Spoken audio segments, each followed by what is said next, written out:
Alors, après d'avoir déterminé les vecteurs propres, alors on a, je propose une valeur pour alpha 1, je trouve bêta 1. Pareil pour alpha 2. Je propose une valeur de alpha 2, je trouve bêta 2. Je trouve les vecteurs propres, ou bien les vecteurs de passage de la base de Huygens jusqu'à la base où je trouve la solution. Le problématique ici, les valeurs lambda 1, lambda 2 ne sont pas toujours négatives. Alors je cherche les cas où lambda 1 et lambda 2 sont négatifs. Alors le cas oscillatoire, c'est uniquement pour les lambda i négatifs, parce que lambda i égale moins la pulsation propre. Et la lambda elle doit être négative pour que la pulsation propre doit être positive, parce qu'on ne trouve pas une pulsation propre négative. Alors, le cas oscillatoire, uniquement pour les pulsations propres négatives. Alors, on cherche la racine de ce polynôme. Alors, lambda 1, quand est lambda 1 égale à 0, lorsque K sur M égale J sur L. Même chose pour lambda 2.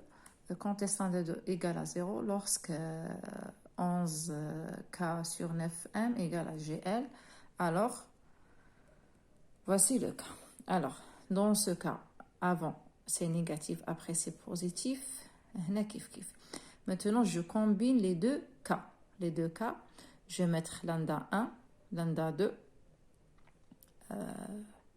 Alors, je combine les deux cas. Maintenant, j'ai trois possibilités. La première possibilité, lambda 1 négatif, lambda 2 négatif, c'est le seul cas oscillatoire. C'est le seul cas où je vois les oscillations des deux pendules. Le deuxième cas, lambda 1 positif, alors, elle aussi pas. Lambda 2 négatif, alors, seulement le deuxième mode. Lambda 2, θ 2, il y a des oscillations.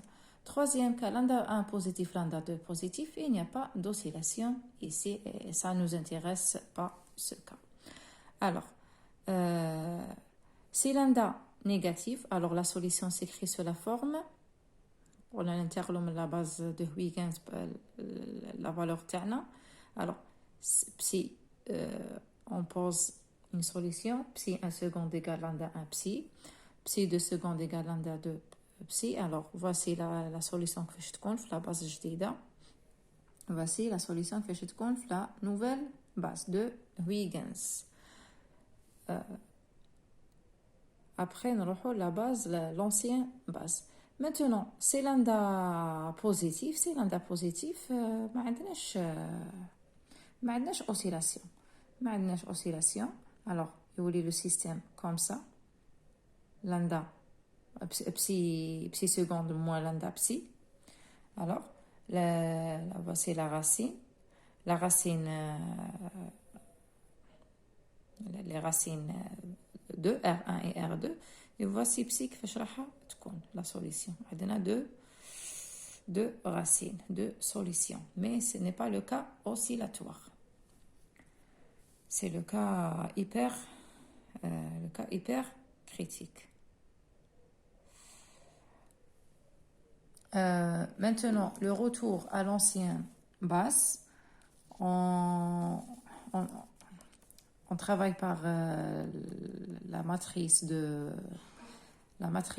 composée de deux vecteurs deux vecteurs propres, 1 et 1 moins 1. Le premier et le deuxième vecteur. On crée θ1, θ2.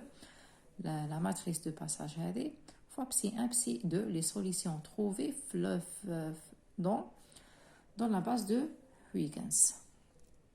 Alors, θ1 égale 1 psi 1 plus psi 2, θ2 égale psi 1 moins psi 2. Voilà. Et on a psi 1 et psi 2 à partir de l'ancienne étape.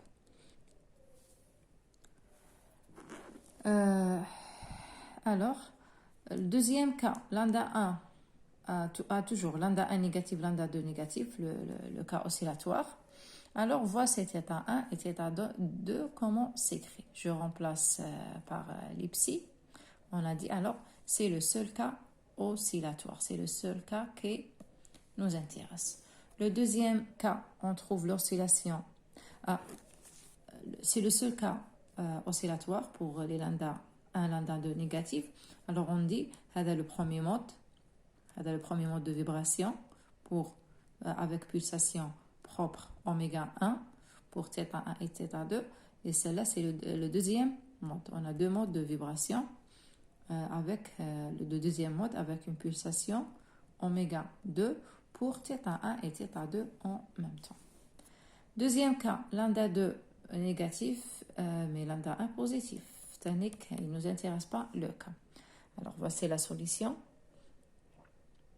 Et le troisième cas, il n'est pas intéressant parce que les deux valeurs propres sont positives et ça, il n'a pas de sens en technologie. Lambda positif, alors pulsation propre négative, non, ça marche.